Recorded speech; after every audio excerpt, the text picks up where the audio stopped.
All right, so we all know what the NFL stands for, the long-held acronym. Everybody now, not for long.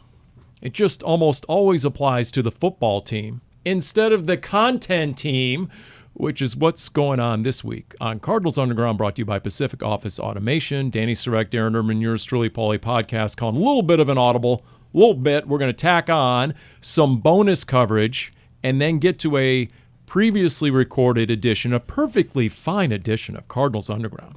Look, if people want perfect, they shouldn't come to us. They can come to me.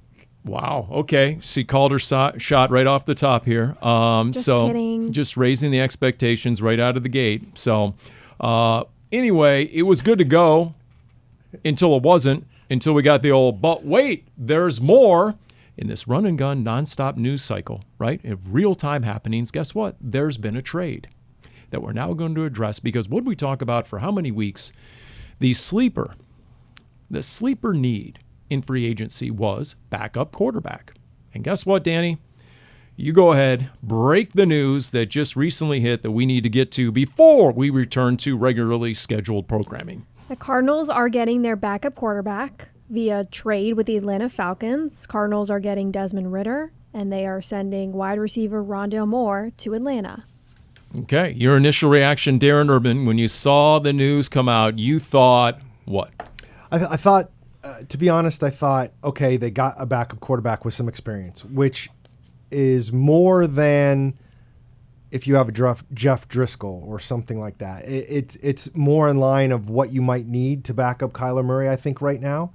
Or what they had in Clayton Tune, one career start. Yes. Desmond Ridder, 17 career starts over the last 2 years. Yes, winning 8 of those games, 14 touchdown passes, 12 interceptions. I mean, we all know Desmond Ridder wasn't the answer for the Falcons at quarterback. That's why they moved on from him. That's why they're doing something else. But when you're talking about a backup, you're talking about a guy who's played a little bit, who has I don't know if exact similar skill set to Kyler Murray, but he's up there. He can move, which is something that Jonathan Gannon has talked about multiple times about needing a quarterback who can move in the pocket and make plays on the moving his feet. And then I also think too, and this was after some looking into it, he's under contract for 2 more years. He only makes $1.2 million this year, and he only makes $1.3 million next year. Wow, that's a double ding. Which, when you're talking about backup quarterbacks with experience, a lot of them get $5, $6, $7 million. Yeah, or a backup who gets thrust into a starting role like Sam Darnold, who's getting $10 million in Minnesota. Yeah. And really, did they play that much better than what Ridder has done? Now, again, I'm not sitting here saying that if Desmond Ridder was your starter for the whole season, you're going to be in a great place right now. And then on top of everything else, with all due respect to Rondale Moore, I'm not sure he was going to have a role. Greg Dortch played well last year. They're going to draft at least one wide receiver. They've got Michael Wilson. They've got Trey McBride. You start wondering, okay, what were they going to do with Rondale Moore? So is that, if you're flipping him for a backup quarterback, I don't know if that's that big of a deal. I'm not sure that you can't get much out of Greg Dortch that you weren't. That you can get what you need from Greg Dortch still from, and this is not making any sense, but I think you guys are understanding what I'm saying. It's the NyQuil. It's all that NyQuil you took. Yes. You're not losing. Darren, reach over and grab her car keys. She's heavily medicated. You can still get what you need from Greg Dortch that you were getting from Rondale Moore. There was never going to be a time where we were going to see them out on the field at the same time. This staff likes big wide receivers. We can pick up on that. I still think that there is a good reason to bring back somebody like Hollywood Brown, more so for that speed, for that deep ball.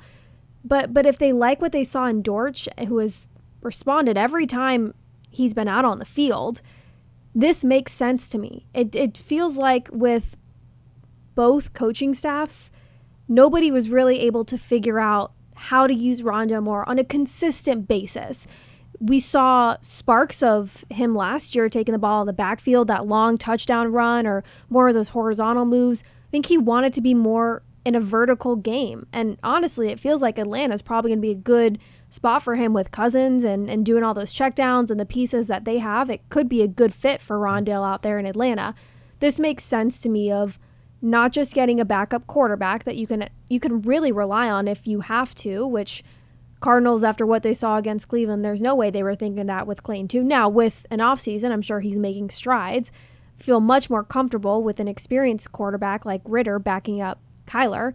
And it makes sense from the Cardinals' standpoint in terms of what you're losing in Rondale Moore is you still have what you need in Greg Dortch and the other pieces. I mean, how many times did you hear Rondale Moore say he has a complete route tree as a receiver? Yet it never materialized on game day. His position coaches would say, oh, no, he runs all the routes. He's a downfield receiver. It just never would come to fruition for whatever reason. And sometimes you do need a change of scenery or a change of offense. Yeah. Because the plays we just saw at Rondale Moore, Darren, most of it, I mean, yes, there were some big plays down the field, but seemingly last year there were just as many plays out of the backfield as opposed to playing receiver. There definitely was. And like I said, I think it was clear that this offense didn't really have a good place for him. Now, I'm curious to know what happens with the Falcons. You've seen what they've been doing. They've got Drake London. They've got Kyle Pitts. They just signed Darryl Mooney. Big money for a receiver. So, I mean, Rondale Moore, it's not like Rondale Moore is going to go and be the number 2 there.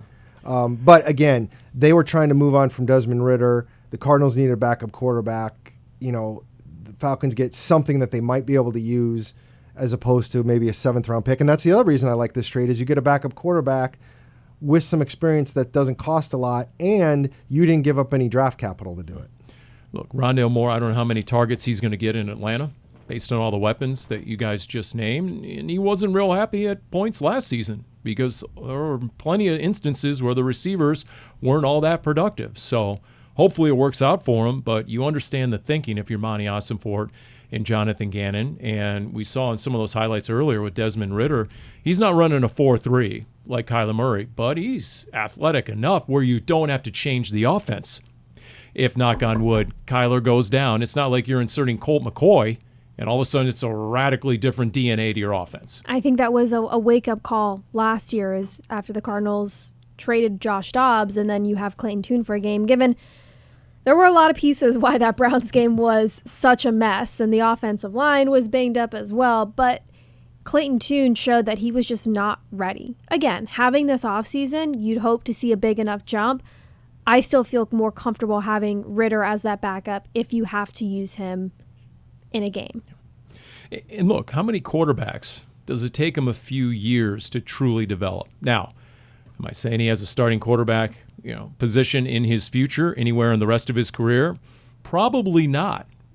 But for a guy who started 4 years at Cincinnati, right, led Cincinnati to the college football playoffs, and as a guy who at least has 17 career starts under his belt in those first 2 years, and, we've seen him keep defenses honest with his legs and his ability at times to put the ball on the money. I think probably having gone against him each of the last 2 years, just watching him from the sideline, the accuracy needs to improve like a lot of young quarterbacks.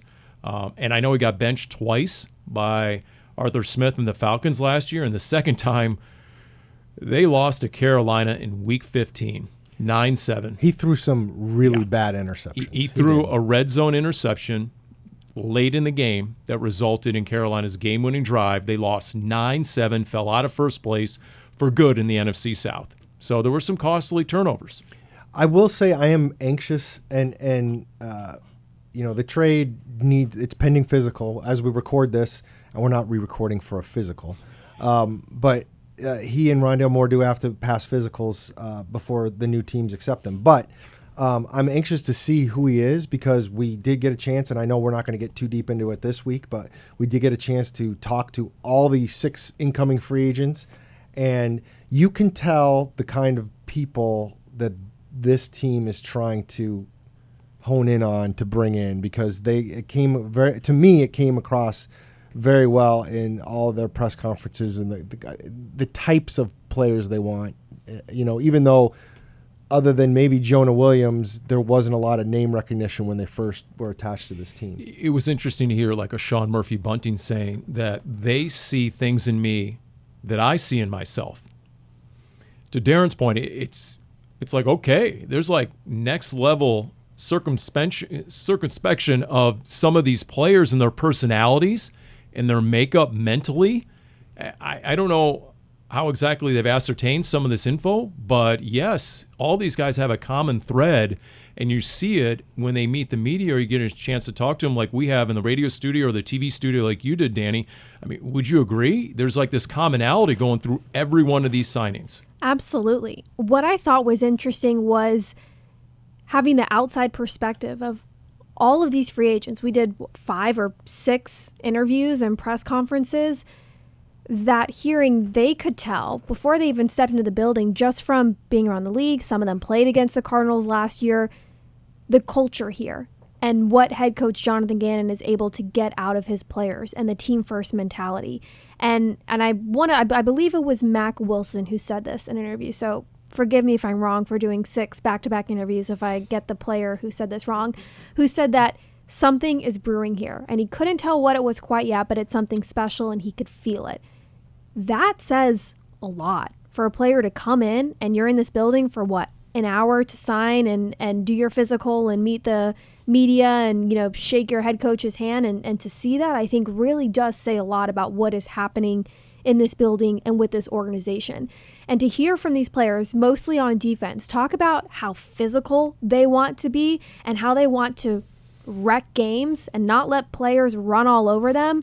Music to my ears, music to Cardinals fans' ears. You can feel the new wave with these players coming in. It was Mac Wilson who said, yes, you can sense there's something brewing. And every one of those players, when they met the media, was asked about their initial meeting with Jonathan Gannon. It's just, they immediately light up, and every one of them cites the energy, not a surprise. But then they followed up with, you can tell it's not fake, it's not concocted. Because there are plenty of coaches in every sport, right, who, the energy guy, and it's sort of a different side. No, that's who he is, and that's who he's going to be. And you can tell every one of them also use the words contagious, infectious, and are they talking about Dani or I think the it's team? part of the she's heavily medicated. Same thing, Darren. See, the difference is Dani needs medication for being infectious, but for Jonathan Gannon, it's just his personality and the energy level. This is true. No prescription required. Let's make this very clear. We do not know what else was. I do think these players had other attention on the free agent market, but we don't know what other teams were willing to pay them. And I've done this for more than 20 years. Let's not confuse the fact that they're going to the place 99% of the time that's paying them the most money. So it's good that they have all this, but if the Cardinals are prioritizing these players for a reason, it makes sense that they give them more money than maybe somebody else would, because, again, these guys seem to fit exactly what you're looking for. I mean, it's March. They're press conferences. You're not playing football right now, and we'll see what happens, down the road with this defensive line with like Bilal, Nichols, and Justin Jones. But listening to the two of those guys, I'm excited to have them on the defensive line. And you're right. We should put that disclaimer on the screen. 99 times out of 100, most money wins in free agency. We're not putting anything on the screen right now, Paul. We're not doing anything else technologically. We just want to make sure this gets recorded and put out before it becomes pointless. Okay, well, with no further ado, I think that'll lead us into the regularly scheduled programming and Cardinals Underground covering the rest of free agency in 3, 2, 1. I don't care what class it was that you hated the most during your school years. Math. You know what? This is not good podcasting because we've already agreed here, okay? I will say this. The worst class is when you walk in and there's a pop quiz right off the top. Right? I mean, maybe, I don't know, you're back from your 30th birthday party or you're back from your brother's wedding. You're not really ready or prepared for a pop quiz. Well, tough, because here it comes. Put away your test materials, and I'm going to see right now, I'm going to test Paulie Pop Quiz, whether you've been paying attention to NFL free agency before we get into some heavy-hitting topics regarding the Arizona Cardinals. Here on Cardinals Underground, brought to you by Pacific Office Automation. Here we go. You ready? I'm going to name the player, and you name the new team. Are we going back and forth, or how are we doing this? You can head to head. Are you scared? You can. I'm not scared. You can race. I've been to the living answer. on Twitter for 3 days. I'm feeling pretty good about myself. Or you can be a gentleman, and you can, ladies first. Fine. However you want to conduct Let's yourself, go dear. head. Here we go. Kirk Cousins. Atlanta. Russell Wilson. Steelers. Okay. They're going to get a little tougher I don't now. know if we're doing city or team. Doesn't Jacoby Brissett. Patriots. Jameis Winston. Cleveland. Damn it. Gardner Minshew. Vegas. Tyrod Taylor. Seattle. No, it's Jets. Jets is correct. Drew Lock. Oh, New York. Giants. Giants. MIZ. Marcus Mariota. Washington. Yes, Cliff Kingsbury. Oh, I did not see that. Mitchell Trubisky. Buffalo. Yep. Yeah, I did see that. And Sam Darnold. Oh, Minnesota. There you go. I think it was pretty even. That was even. I think we had exactly the same number. Now, See, living on Twitter for 3 days doesn't get you much, Darren. Oh, yeah. You just happen to know this off the top of your head. You never were on Twitter or anything. Okay. Now, if you're feeling yourselves, all right, if you're smelling yourselves as a now former Cardinal, like to say the longest tenured Cardinal, who we'll get into in a moment. That was his favorite saying, right? When you were really confident. Would you like to go for the bonus round and the running backs who have changed teams? This could be a little more difficult. Okay. It'll start easy. Derrick Henry. Baltimore. Saquon Barkley. Eagles. Josh Jacobs. Packers. Oh, yeah. Tony Pollard. Titans. Joe Mixon. Cleveland? No. Is it Houston. Cleveland? Houston. Damn it. Aaron Jones. Oh, I know this. Yeah, me too. Same division. Right across the border. Vikings. DeAndre Swift from Philly to Oh, he's signed. He's Chargers? the Bears. He was immediately, he moved, yeah. Austin Eckler changed coach. Washington. Devin Singletary from Houston to Some team that lost somebody. the Giants. Yes, filled in for Saquon I knew Barkley. he filled in for somebody. Antonio Gibson went from Washington to Oh, I have no idea. New England. Zach Moss from Indy to Cincy. Oh, Cincy. yeah. Gus Edwards. Chargers. Yep. Nyheim Hines. Now we're getting down in Oof, that's some nitty gritty here. Cleveland. Okay. And then, of course, RB2 for the Arizona Cardinals, DJ Dallas. RB2? You know, I have to say something here off the top, since you guys have, hogged all the airtime so far on this edition of Cardinals Underground. I threw out the signing of DJ Dallas under the headline title on Twitter of RB2 Update Desk.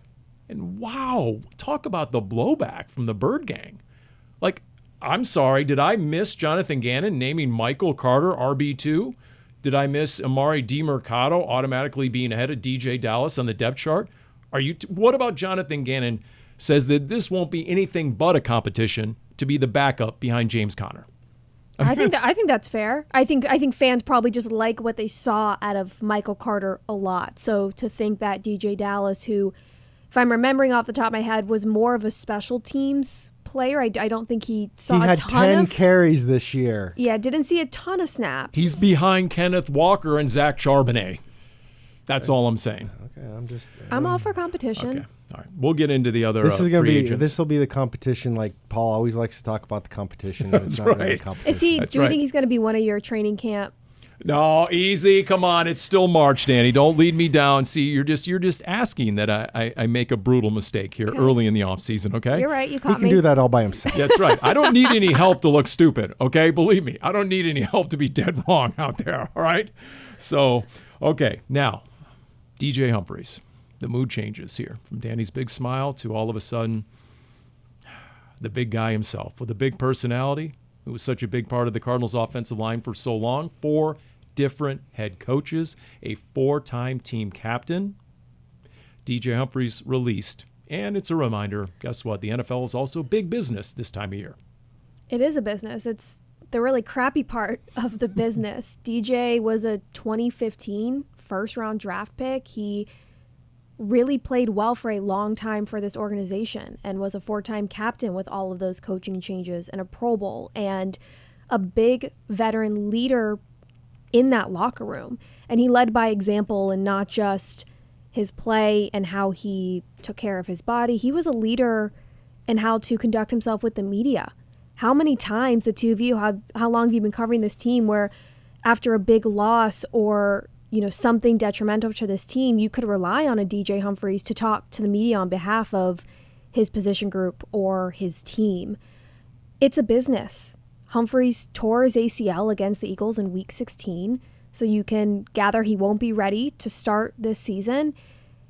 It's just the point where it kind of makes sense from a business side, because is this the time that the Cardinals are going to take advantage? And it seems like they might be when we're talking about the transition period. As unfortunate as this is from a personal standpoint, because of how great of a person DJ is, it makes sense from a business side when you're talking about the front office making moves. Everybody kind of predicted that it was probably going to happen. The knee injury didn't help, but it very likely could have happened even without the knee injury, given his salary for next year. Paul, you and I were around when he got drafted. He came in young. He was always a great quote, great to talk to. He didn't, to his own self-admission, didn't really get it when he first got to the league. And that cost him that first year with a veteran coach like Bruce Arians and with Harold Goodwin. And we got the knee-deep nickname, which we found out later Hump really was upset about. Yeah, he was offended. He was offended. And I get that. And he was ready for that coaching staff to move on by the time they did. But he carved himself a very nice career. And he was a leader in that room, and he was a spokesman for the team. Was the good guy of the year at least once. Probably he's like Michael Jordan in the NBA. He probably could have been good guy every year. True. But you want to kind of spread it around. But that's just the kind of person Hump is. And, he's not dead. He's got a ton of money in the bank. He's got a beautiful wife and a beautiful family. He's going to be fine no matter what happens. I assume he'll try and stay in the league after he rehabs and kind of like Justin Pugh did this past season and find a place to play. But it was a great 9 years, and I think we're all obviously going to miss him around here. But he is 30. Yep. And he's highly paid, and he was injured. And you have the 6th pick overall, perhaps waiting to take his place. Not unlike what DJ Humphries did. After sitting in the coach's doghouse his rookie year, he started the next season at right tackle, then moved to left tackle, ended up starting all 98 games in which he did appear for the Cardinals over the course of the last decade, basically. And to your point, Dani, no matter win or lose, he was there. He would meet the media. He would show up for the Big Red Rage. And, there were some tough games, some tough seasons. He would still show up. Great personality. He would keep everything in perspective. His young kids would be there, his family. It was a great sight to see. But he was a totally different dude on game day. On game day, as much as we would joke around during the Big Red Rage, 72 hours later, he wouldn't even look at me. I mean, he was like, nope, forget these media pencil necks. I'm here to ball.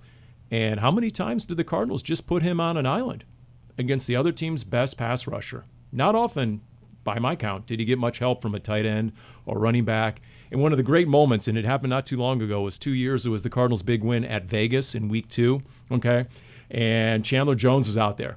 And how many times they go against each other in training camp. And DJ Humphries would talk about how Chandler Jones single-handedly made him such a good left tackle because he went against one of the best pass rushers in his prime all those times in camp. So there they were going against each other. And DJ got rolled up from behind and came out of the game. And he was in a lot of pain. He came over in the second half to the sideline, and he was in pain.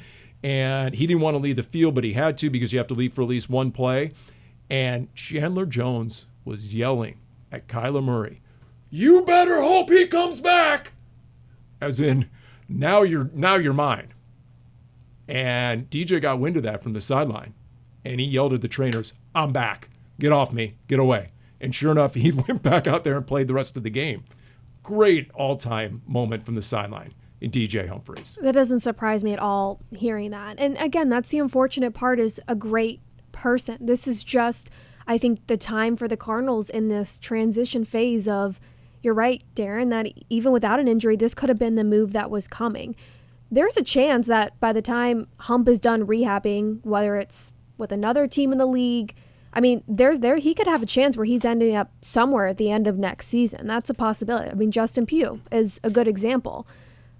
It's just, I mean, it's hard because you try and be objective, but when we are around these players like Hump every day, it sucks a little. I mean, that's the truth of not seeing somebody who is always in such a good mood and so kind and so honest when he talks to the media. And when the two of those guys are done playing, they'll just start their own podcast, and they'll get more downloads than the Kelce brothers. And because those guys have a great rapport. They do. On mic.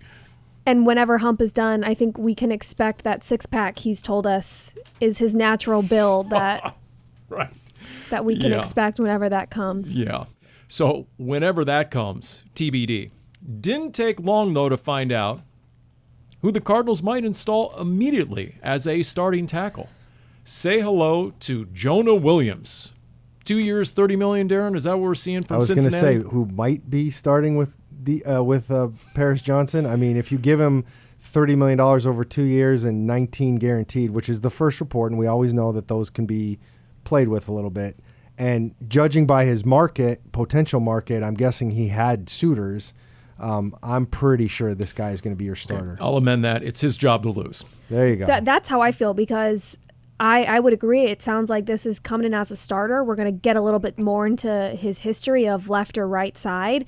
This would not deter me from drafting a tackle early in this draft if I'm the Cardinals, because of how deep this class is. Only being a 2-year deal, I could see this as he's your starter right now, maybe a job to lose. So you don't think this is a tell? You don't think this says... This might be a tell at number 4. Cardinals are going defense. Or maybe you're a little more willing to trade down a couple of spots. I don't think this is a tell if you're talking about pick 27 or early in the second round, no. I also think, and again, when you talk about taking the best guy you can get, this is a 2-year deal. You have cap room. I wouldn't be surprised if it's front-loaded. And it will not be his contract will not be an issue in a year or two. So even if you take a tackle and you want to move on from Kelvin Beachum perhaps or something like that, you can make that rookie tackle be your backup for now, and we can see what happens. Now, does that mean you're taking one at 4 or 8? Probably not, but still maybe at 27 or in the second round. We'll see what happens if you see the right guy. And the other thing, which we aren't even talking about, is, we keep hearing about versatility.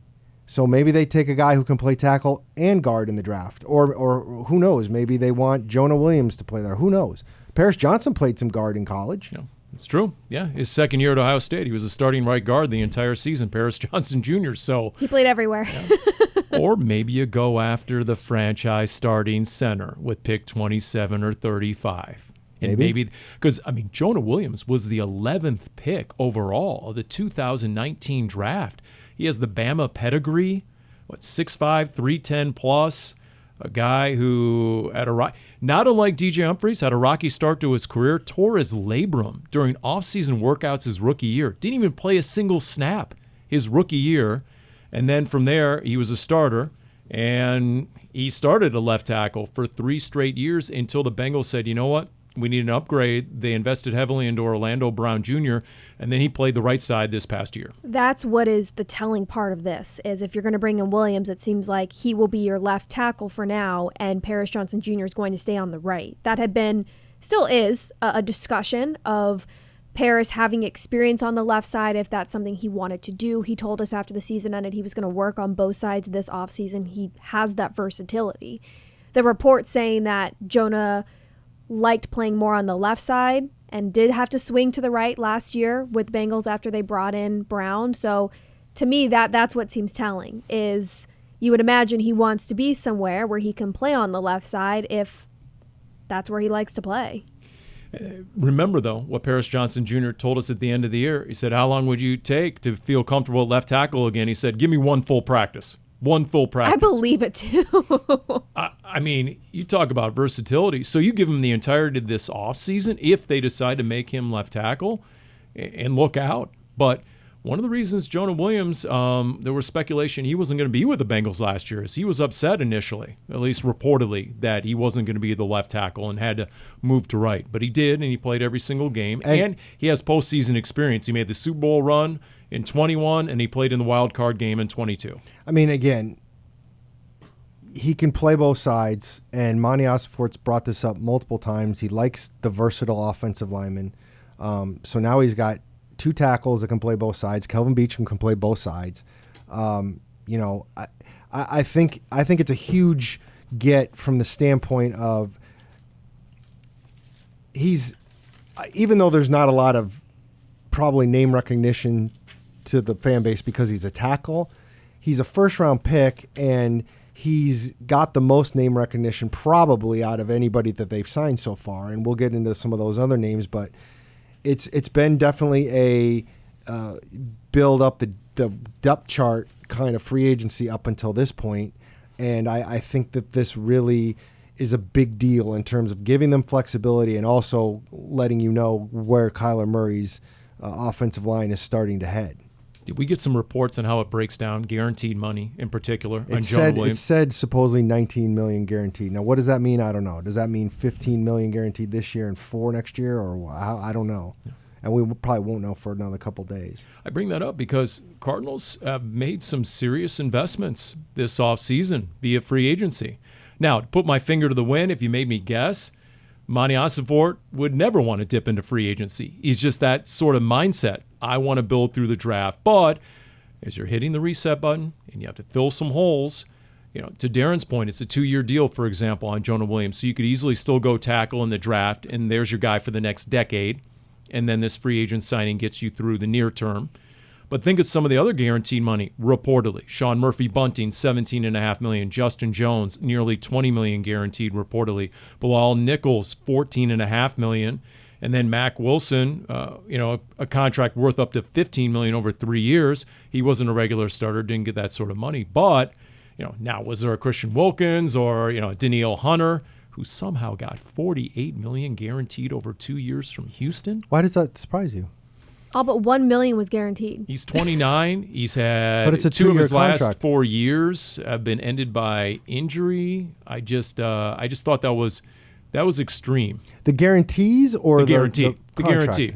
The $48 million guaranteed for 2 years. Well, here's how I look at this, and I don't mean to get sidetracked on this, but so you're paying him an average of $25 a year. He's going to get this year's money. So really, the only risk you're taking is next year, and you're hoping that he doesn't. You let a much younger pass rusher and Greenard walk away, and took this guy. So you're counting on him being 2 years. Now, I guess it's a risk, but I mean, I don't.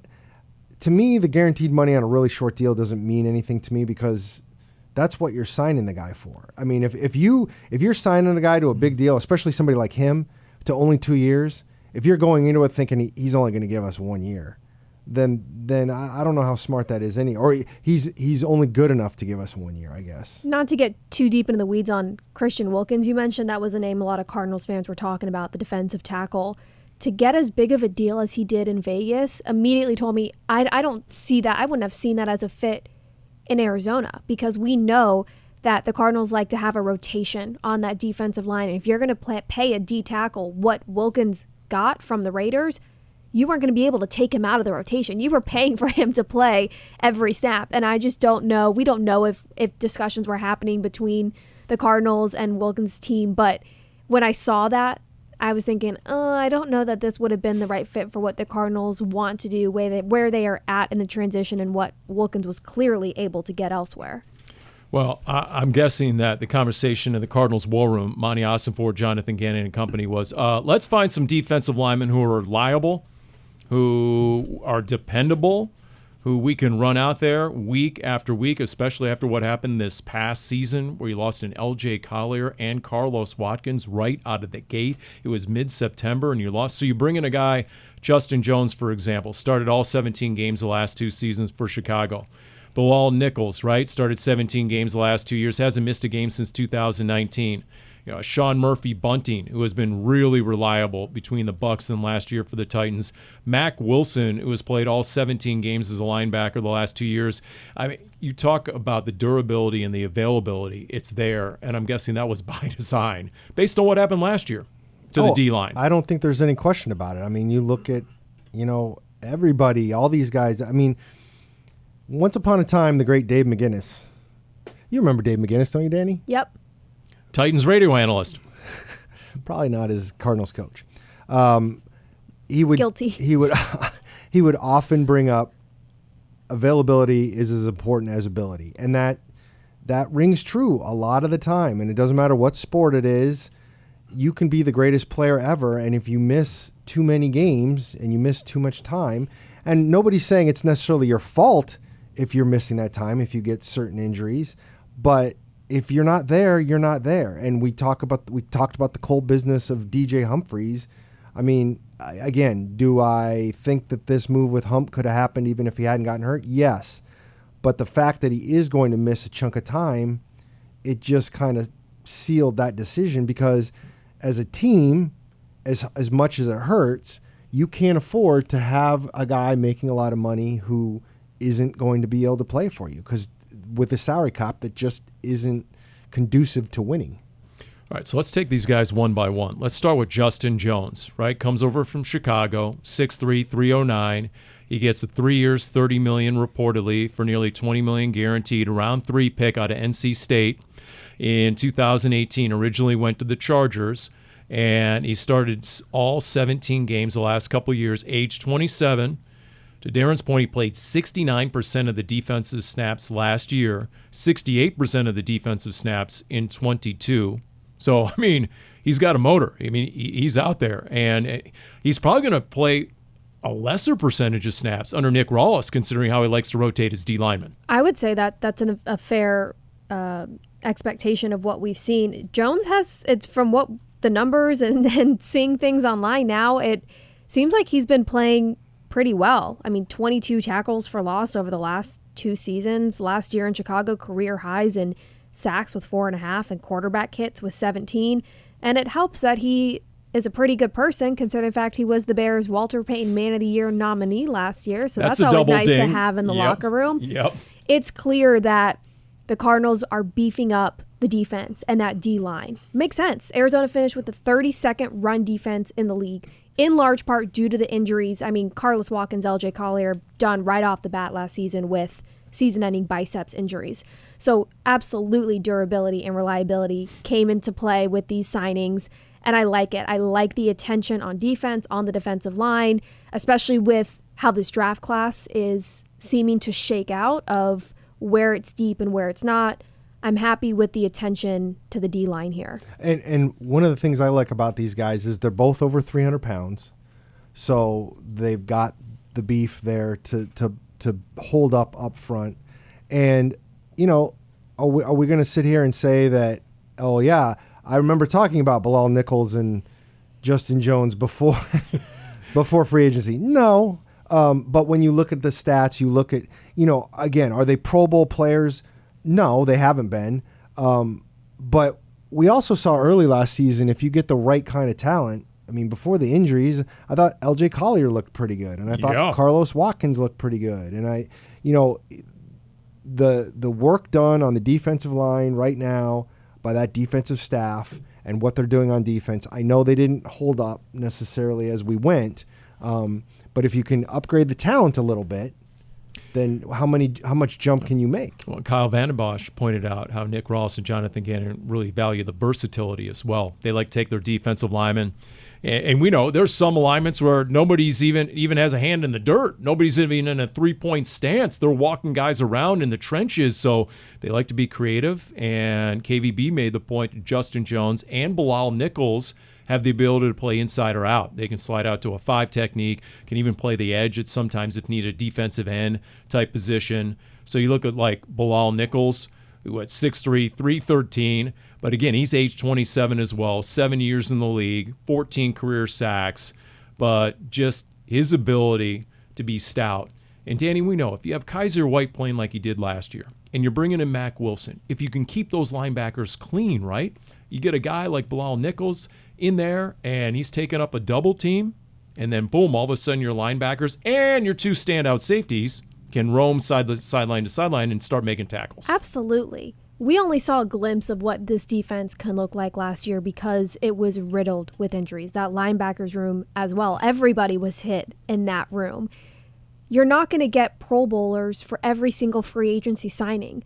What you have to do as a front office is do your research, rely on your scouts, and find the right type of players, the right type of people so that you can get the most out of your players and get enough so that it's alleviating some of the pressure or some of the problems the rest of the defense is having and have a bit of a trickle-down effect. If we saw anything from Jonathan Gannon and his staff last year, It's that they know how to get the most out of their players. So the fact that these are signings, to Darren's point, that we might not have been talking about Justin Jones or Bilal Nichols prior, that doesn't scare me. That doesn't make me say, oh, I don't know if this is going to fit. What are they doing? I don't feel that way at all. But look, we all saw it, and we can now acknowledge it. At the end of last season, with some of the defensive linemen you had to go with off the practice squad, I mean, no-name guys, December and January looked more like August in terms of some of the personnel you were running out there in those game situations. I mean, thank goodness for a Roy Lopez who really balled out and came in off the street from Houston, for example. So it made absolute sense that right out of the gates, the Cardinals went for Justin Jones, Bilal Nichols. And then someone that KVB, speaking of, was really bullish on in watching his film, Mack Wilson from New England. And just gauging the reaction from the Boston media, a lot of the people covering the Patriots were both shocked, surprised, and frustrated that the Patriots didn't retain Mack Wilson, that supposedly the Patriots got, quote, outbid by the Cardinals. Because you watch the athleticism on some of these plays, just watch his highlight reel, and you see a guy who's going sideline to sideline. I'm just going to go right now with Mack the Knife. I mean, dude, knife's in there, into the backfield, just making play after play. And KVB, once again, was really bullish on his bend off the edge, because towards the end of the season, he had 3.5 or 4 sacks in the final few games. He had a 2-sack game against Kansas City. And not only is he great in coverage and was he one of the higher-rated guys in coverage, but he was able to come off the edge and really get to the quarterback. He wasn't a starter, but I know when I look at him, his frame does not look like he weighs 246 pounds, but that's what he does, which I really like. I like the fact that he's a little bit bigger to play that inside linebacker role. And again, as Nick Rallis has been doing and what he did do, we talk about the versatility on the offensive line and the rotation on the defensive line. I mean, I could see him doing a little of both here, and I could see him, just like with Zaven Collins, who was officially an outside linebacker, and a lot of times they would do some things with him and move him around and everything. I could see them doing that with this guy. And you add him with a healthy Kaiser White.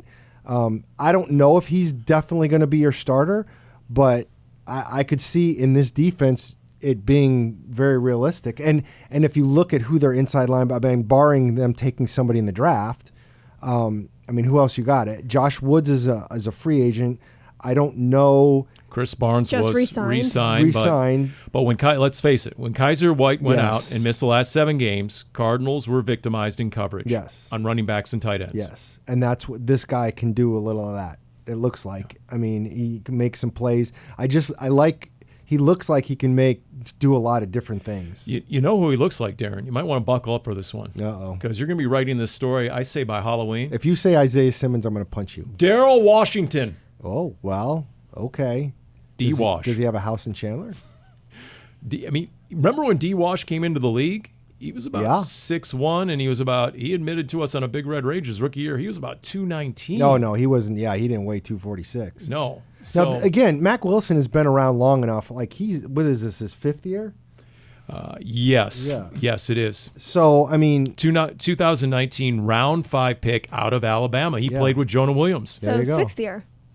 6th year. So, like, I am good at math. How about that? There you go. Thank you, Dani. I just, again, he's experienced. He worked in Bill Belichick's defense, and excelled, it looked like. So that's nice. I just think that's one of those signings that could be like Kaiser White. Like, nobody was dancing in the streets. Well, maybe Dani was, but nobody was really dancing in the streets for the Kaiser White until week 1 in signing. Washington, when you got to look at what Kaiser could do. That's right. And then there was a lot of excitement. So I'm wondering if maybe Mack Wilson is that guy this year.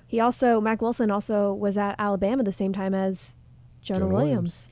So he was one of the best rated coverage linebackers according to Pro Football Focus. So right there. Definitely want that. You put him alongside Kaiser White, and now all of a sudden, you don't have to rely on a Garrett Williams or a Budda Baker or a Jalen Thompson perhaps to check the tight end. Some of these really, hello, George Kittle, right? Just put Mac Davis over there in coverage. And the trickle-down effect is how do all these signings and these moves and the pairings with veterans and players that are returning to the Cardinals affect the cornerback play? And there's our segue. How about that? Well done, Sean Murphy-Bunting. Come on down from Tennessee, formerly with Todd Bowles in Tampa. He has a ring from the Super Bowl run where he was a starter. And I have a bit of a hot take on Sean Murphy-Bunting. But first, let's get just to the basics, okay? Here's a kid, 6 foot, 195. Not exactly a kid. I mean, he's in year 6 in his NFL career. But he was a 0-star recruit coming out of high school in a Detroit suburb. And there was an interview with the Titans, and he said, well, he attributes it, at least partially, to the fact he was a 3-sport star. Big-time baseball player, played some basketball, didn't go to all the football camps. There wasn't a lot of awareness, went to Central Michigan. By the time he was done at Central Michigan in the MAC, he was a second-round pick by Tampa. He was also a highly accomplished slot corner, nickel corner to start his career. And he told the Titans upon arriving last year that one of the reasons he signed with Tennessee on a 1-year prove-it deal was he wanted to play outside. But I'm wondering if he comes to the Cardinals, could he be your nickel corner? And could Garrett Williams transition to an outside corner? Is that perhaps what you had thought of originally with Garrett Williams? The one thing that you left out there, oh boy, here we go, was that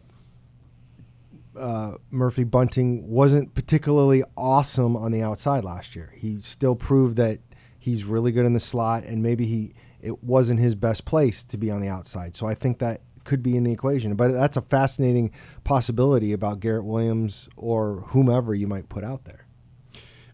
Because it was Kyle Vandenbosch who has connections to Tennessee, and his intel, he said on the air that, okay, talented player, great guy, but to your point, Darren, as an outside corner, there was a reason Tennessee let him go. And Tennessee is known as a team that needs corners.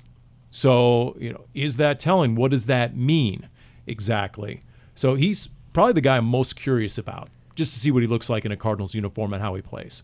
To me, I don't, can you, how do I say this as kindly as possible? It can't be a bad signing, right? When you're looking overall at how the cornerback play was last year. Is that the nicest way that I can say it? Right? I mean, you started without saying it can't get much worse. You started at 29. You finished with 29 defense and passing. Right. I mean, you started a 6th-round rookie to start the year. You finished by starting an undrafted rookie. I know I'm not normally the downer. I typically leave that to Darren, the expert. But I mean, if he wasn't great outside, the staff clearly sees a vision of where they can see him fitting, whether that is the slot or outside. And again, as a staff that has gotten the most out of their players so far, I think it'll be interesting. I think it's interesting what the future will hold for the other cornerbacks, the other pending free agents, and who the Cardinals decide they want to have in that room. I think ideally this move of Sean Murphy-Bunting could be a starter. And then you address the cornerback's position in the draft.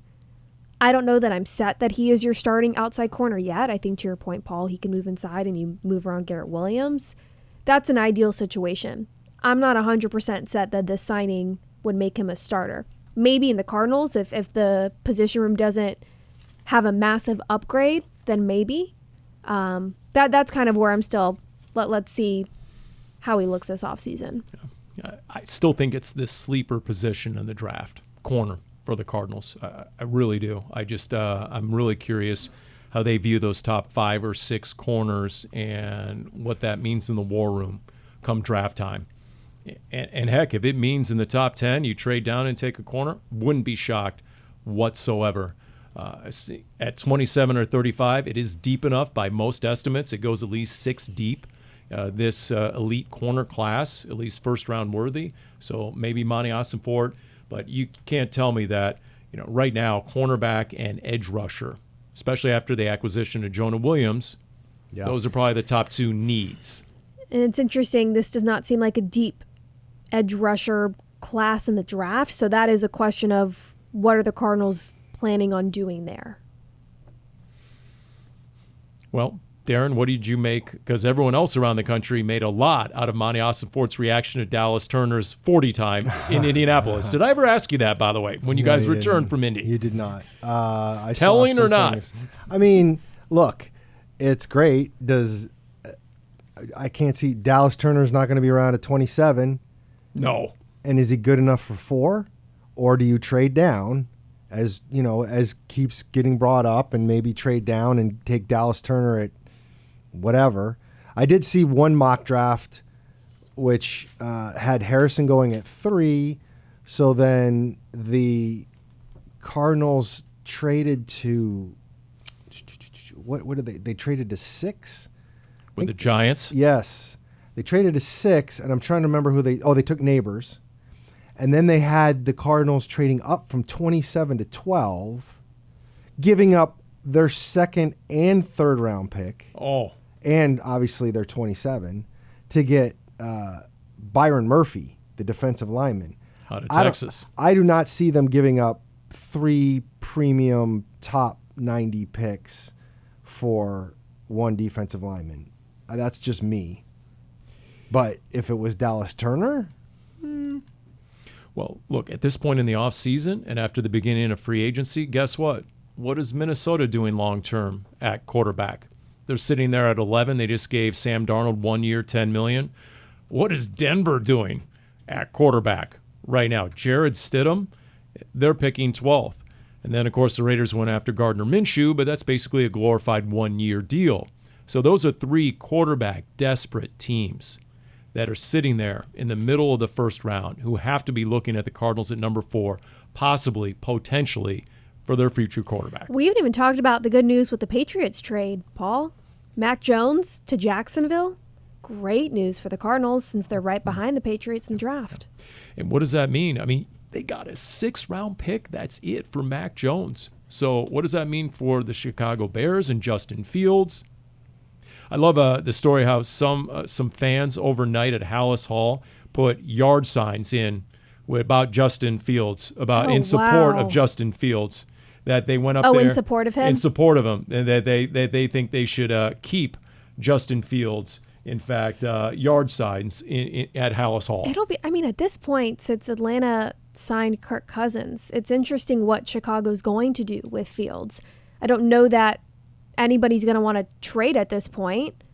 They didn't obviously release him and give him the respect of letting him kind of start free agency with the option to land wherever he wanted. So at this point, are they going to keep Fields and draft a quarterback, maybe a Caleb Williams, and you just keep Fields for a year and you reassess? Do you keep of what your options are, not reassess who your quarterback would be. Here's the sign, by the way. It was "In Justin, we trustin'." That was the sign, the yard sign, put in the grass outside Hallis Hall. And I then, got to be honest, that's something Paul would do. Oh, shoot. That's a hashtag Paul would make. Maybe I don't like it anymore. As a former resident of the 312, you're right. I'm surprised he didn't bring it up for the free agent defensive tackle they just signed. Don't put it past me. And then someone actually left a sign that said, "Fans want him," and they spelled it H1M. And then fans want him, teammates want him. So anyway, okay. Interesting. Okay. So on that front. It's nice not to be the talk of the quarterback drama in the offseason. By the way, what else do you think is on the horizon so far? I mean, in terms of is there any surprises? I mean, Darren, did we get your overall thoughts yet exactly on where the Cardinals are in free agency and what still might be coming, and anything take you by surprise? Anything you're still expecting? The Jonah Williams thing surprised me a little bit, to get that quality of a guy to plug in. And he ends up being like the 6th guy they agreed to instead of the 1st. I mean, usually those guys come right away. And there are still some guys out there that could be signing some prove-it deals. And one of them probably isn't coming back here, but one of them's a card, like Hollywood Brown. Like, we still don't know where Hollywood Brown is and what happened to his possibilities after Mike Williams got released by the Chargers. And, I mean, there's still a lot of names that are probably going to sign 1-year deals somewhere, and I'm dying to know what happens with Hollywood Brown at this point. There are a ton of Kansas City rumors out there that the Chiefs are after a speed receiver, and Hollywood Brown is on their radar. So I'm curious, where there's smoke, if there is indeed fire. But the more time that passes, Danny, don't you get the sense? The more time that passes, the more likely it is maybe Hollywood Brown does indeed stay where he's comfortable, and stay with a quarterback who he happens to be best friends with. Yes, I feel like if Hollywood were to be given a significant larger chunk of money than what he would probably get from the Cardinals on likely a 1-year prove-it deal, it probably would have been leaked or something by this point, because that's typically how it kind of pans out. So it seems as more time passes, it seems more and more likely that he's not going to find a big deal, probably nothing more than 2 years at that. But Hollywood's been hurt the last 2 years. If you look at the tape, last season, he had a much better year than what the stats say. He was finding separation. He was getting open. He didn't have that connection when it was Josh Dobbs in at quarterback, who didn't have that accuracy in the deep ball the way Kyler Murray does. I would still like to see Hollywood back in Arizona on a 1-year deal. That would not change the way I would approach drafting a wide receiver. That would be in addition to. We'll see what happens. But as more time passes, it feels, whether it's Arizona or somewhere else, it feels more like maybe a 1-year prove-it deal somewhere. Think about it. He's been injured in his 2 years with the Cardinals. His quarterbacks have been injured. I mean, you forget, he has played in 2 years with the Cardinals. Not only Kyler, but Josh Dobbs, Colt McCoy, Clayton Tune, Trace McSorley, David Blau in 2 years. That's almost a Fitz run at one point, right? Between Kurt Brian and Hoyer. Carson Palmer. I mean, that's what I feel like when I'm listing all those. Rich Bartell. Exactly, all those different quarterbacks. And then, he never had that other marquee number one receiver alongside him either. What did he do? Play half a game with DeAndre Hopkins? I think one full game, so maybe 1.5. Those are all mitigating factors. Once again, if teams are doing their homework on him, and to your point, looking at some of the film. But once again, it is an absolutely loaded draft at receiver. So maybe that helps the Cardinals' chances of retaining Hollywood Brown. But now, as for DJ Dallas, let's get into this a little bit, okay? There we go. Does this automatically mean Greg Dortch is no longer the return man? No. So then how would you see DJ Dallas's role? I see it on special teams. I do think he would be your kickoff return guy. I do think he could play other places if he's not the punt returner. I do think he replaces Dortch as the kickoff returner. And punt returner, I think Dortch did some nice things, and I think there'll be some competition there, because I do think DJ Dallas is the kind of guy that if he's not returning, he can go cover. He can play different parts of the coverage teams, especially, that Dortch probably can't do. Are you guys comfortable with the running back room after James Conner as currently constructed? Meaning a Michael Carter, Amari DiMercato, DJ Dallas. Yeah, I am. Are you suggesting maybe signing one of these big name running backs that are still out there? Because that, he wants Dalvin Cook. I think I'd be kind of in the middle of, I would lean more towards with Darren of being okay than spending money on a big running back. He wants Zeke Elliott. Is that the name you're going to throw? No, I'm not throwing Zeke Elliott out there.